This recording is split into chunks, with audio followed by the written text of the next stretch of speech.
সবাইকে স্বাগতম। আজকের এই বিশেষ আলোচনা বিষয় নিয়ে কথা বলবো যা আমাদের সবার জীবনের সাথেই খুব গভীরভাবে জড়িত। বিশেষ করে কুরবানির ঈদের মতো উৎসবগুলোতে পরিবার পরিজনদের সাথে জমিয়ে মাংস খাওয়ার আনন্দটাই কিন্তু আলাদা। তবে অনেকেই হয়তো খেয়াল করেননি, ভারী খাবার খাওয়ার ঠিক পরপরই খুব সাধারণ কিছু ভুলের কারণে আমাদের লিভার, হার্ট এবং সামগ্রিক হজম প্রক্রিয়ার মারাত্মক ক্ষতি হয়ে যায়। আজ আমরা জানব সেই লুকানো সারিভিত্তিক বিপদগুলোর সম্পর্কে এবং শিখব কিভাবে খুব সহজে পরিবারকে সুরক্ষিত রাখা যায়। চলুন শুরু করা যাক। ঈদের দিন ভরপেট মাংস খাওয়ার পর হঠাৎ কেমন যেন শরীরটা ছেড়ে দেয়, তাই না? একদম চরম একটা ক্লান্তি বা অস্বস্তি ভর করে। এই হঠাৎ শরীর ভারী লাগা বা আলস্য নেমে আসার বিষয়টা আমরা প্রায়ই এড়িয়ে যাই, কিন্তু ক্লিনিক্যাল দৃষ্টিকোণ থেকে দেখলে এটা স্রেফ কোনো আলস্য নয়, বরং শরীরের ভেতর থেকে আসা একটা এমার্জেন্সি সিগন্যাল বা সতর্কবার্তা। এর পেছনে খুব সুনির্দিষ্ট কিছু শারীরবৃত্তীয় কারণ রয়েছে। আমরা আজ দেখব ঠিক কেন এই অস্বস্তি তৈরি হয় আর আমাদের কোন ছোট ছোট ভুলগুলো এই পরিস্থিতিকে আরও জটিল করে তোলে। পর্ব ১, উৎসবের খাবার এবং হজম। দেখুন, রেড মিট বা লাল মাংস হজম করা কিন্তু আমাদের শরীরের জন্য আক্ষরিক অর্থেই একটা বিশাল প্রজেক্ট। এতে প্রচুর পরিমাণে হাই প্রোটিন আর চর্বি থাকে, যা ভাঙতে সাধারণ খাবারের চেয়ে অনেক বেশি সময় লাগে। এই খাবারকে শোষণ উপযোগী করতে আমাদের পরিপাকতন্ত্র, লিভার, এমনকি হার্টকেও রীতিমতো ওভারটাইম কাজ করতে হয়। শরীরের ভেতরের এই মেশিনারিজ যখন একদম ফুল স্পিডে সর্বোচ্চ ক্ষমতায় কাজ করছে, ঠিক তখন খাওয়ার পরের আমাদের ছোট ছোট ভুলগুলো এই শারীরবৃত্তীয় চাপের মাত্রা বহুগুণ বাড়িয়ে দিতে পারে। পর্ব ২, কোল্ড ড্রিঙ্কের ভ্রান্ত ধারণা। এখানে একটা খুব পরিচিত মিথ বা ভ্রান্ত ধারণার কথা বলি। অনেকেই ভাবেন ভারী মাংস খেলাম, এরপর এক গ্লাস ঠান্ডা কোক বা 7 আপ খেয়ে নিলেই ব্যাস সব হজম। আসলে কিন্তু চিকিৎসাবিজ্ঞানের বাস্তব সত্যটি সম্পূর্ণ ভিন্ন। এই পানীয়গুলোতে থাকা অতিরিক্ত চিনি এবং কার্বোনেটেড পানি হজমের সাহায্য তো করেই না, বরং উল্টো মাংসের চর্বিকে পাকস্থলীর ভেতরে একদম জমিয়ে শক্ত করে ফেলে। ফলশ্রুতে আমাদের হজম প্রক্রিয়া সাময়িকভাবে প্রায় থমকে যায়। একটু কল্পনা করুন তো, পাকস্থলীর ভেতরের অবস্থাটা। শরীর আপ্রাণ চেষ্টা করছে চর্বি গলাতে, আর ঠিক তখনই সেখানে ঢেলে দেয়া হলো বরফ, ঠান্ডা, কার্বোনেটের এবং অতিরিক্ত চিনিযুক্ত তরল। এতে প্রথমত পুরো সিস্টেমে চিনির একটা বিশাল ধাক্কা লাগে।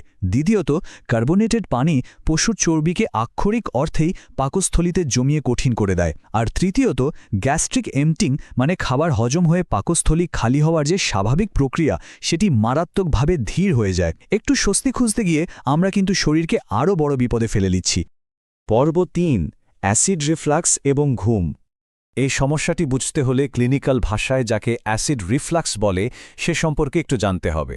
সহজ করে বললে, এটি এমন একটা অবস্থা যেখানে পাকস্থলীর ভেতরে শক্তিশালী অ্যাসিড উল্টো পথে, অর্থাৎ ওপরের দিকে আমাদের খাদ্যনালীতে উঠে আসে। বসে বা দাঁড়িয়ে থাকলে অভিকর্ষ বলের কারণে অ্যাসিড নিচেই থাকে, কিন্তু পেট ভর্তি হজম না হওয়া ভারী মাংস নিয়ে যখন বিছানায় গা এলিয়ে দেওয়া হয়, তখন ওই অ্যাসিড খুব সহজেই খাদ্যনালীতে চলে এসে মারাত্মক বুক জ্বালা পড়া আর টিস্যুর ক্ষতি করতে শুরু করে। আর এখানেই সবচেয়ে বড় বিপদের কথাটা বলি। ভরপেট মাংস খেয়েই শুয়ে পড়লে শুধু যে বুক জ্বলবে তা নয়, এটি মারাত্মক কার্ডিওভাস্কুলার ঝুঁকি তৈরি করে। যখন হজম প্রক্রিয়া সর্বোচ্চ শক্তিতে কাজ করছে, তখন হার্টকেও প্রচুর রক্ত পাম্প করতে হয়। এর ওপর শুয়ে পড়ার কারণে শরীরের স্বাভাবিক রক্ত সঞ্চালন প্রক্রিয়ায় যে বিঘ্ন ঘটে, তা থেকে স্ট্রোকের ঝুঁকি কিন্তু উল্লেখযোগ্য হারে বেড়ে যায়। উৎসবের দিনে এই বিষয়টা নিয়ে আমাদের সবাইকে অনেক বেশি সতর্ক থাকতে হবে। পর্ব ৪, আয়রন শোষণ এবং চা। আমাদের অনেকেরই খাওয়ার পর 1 কাপ গরম চা বা কফি খাওয়ার শখ থাকে, তাই না? কিন্তু চায়ের মধ্যে প্রাকৃতিকভাবে ট্যানিন নামের একটা রাসায়নিক উপাদান থাকে। এখন প্রশ্ন হলো, মাংসের সাথে এর সম্পর্ক কি? সম্পর্কটা হলো, রেডমিট বা গরুর মাংস আমাদের শরীরে আয়রনের একটা দারুণ উৎস। কিন্তু মাংস খাওয়ার পরপরই চা পান করা হলে এই ট্যানিন সোজা গিয়ে মাংসের আয়রনের সাথে রাসায়নিকভাবে আটকে যায়। ফলে সেই আয়রন আর আমাদের শরীর শুষে নিতে পারে না। ভাবলে অবাক লাগে, তাই না? উৎসবের দিনে হয়তো প্রচুর পুষ্টিকর আর আয়রনে ভরপুর মাংস খাওয়া হলো, কিন্তু ওই খাওয়ার পরপরই চা পানের ছোট্ট একটা অভ্যাসের কারণে শরীর সেই আয়রনের কোনো সুবিধাই পেল না। দীর্ঘমেয়াদে এই ভুলটা বারবার হতে থাকলে প্রচুর মাংস খাওয়া সত্ত্বেও একজন রোগীর শরীরে অ্যানিমিয়া বা রক্তশূন্যতা দেখা দিতে পারে। এটা আক্ষরিক অর্থেই একটা বড় শারীরবৃত্তীয় বিড়ম্বনা। পর্ব ৫, খাওয়ার পর স্বাস্থ্যকর অভ্যাস। তাহলে উপায় কি বলবো যা এখনই শুরু করা যায়? ধাপ 1, কোল্ড ড্রিঙ্কসের বদলে হালকা কুসুম গরম পানি বা একটু লেবুর শরবত পান করুন। এটা চর্বি গলাতে আর হজমে জাদুর মতো কাজ করে।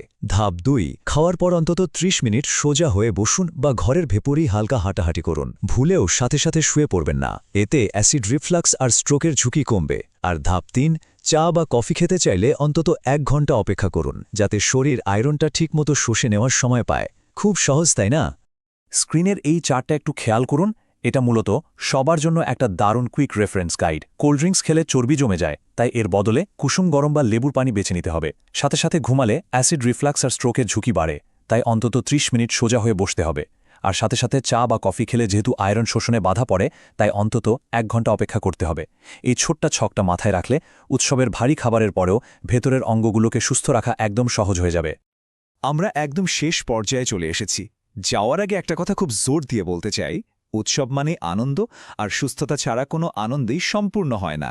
খাদ্যাভ্যাসে এই ছোট ছোট ও সচেতন পরিবর্তনগুলো হয়তো খুব সাধারণ মনে হতে পারে, কিন্তু চিকিৎসা বিজ্ঞানের আলোকে এগুলোই কিন্তু পরিবারের দীর্ঘমেয়াদী স্বাস্থ্য সুরক্ষায় বিশাল ভূমিকা রাখে। এই অন্তর্দৃষ্টিগুলো যদি আমরা আমাদের পারিবারিক ঐতিহ্যে যোগ করতে পারি, তাহলে উৎসবের প্রতিটি মুহূর্ত হবে নিরাপদ। নিজে সুস্থ থাকুন, প্রিয়জনদের সুরক্ষিত রাখুন। আমাদের আজকের এই আয়োজনটি দেখার জন্য অসংখ্য ধন্যবাদ। একটু ভাবুন তো, আগামী উৎসবে এই তালিকা থেকে কোন স্বাস্থ্যকর অভ্যাসটি সবার আগে আপন করে নেওয়া যায়?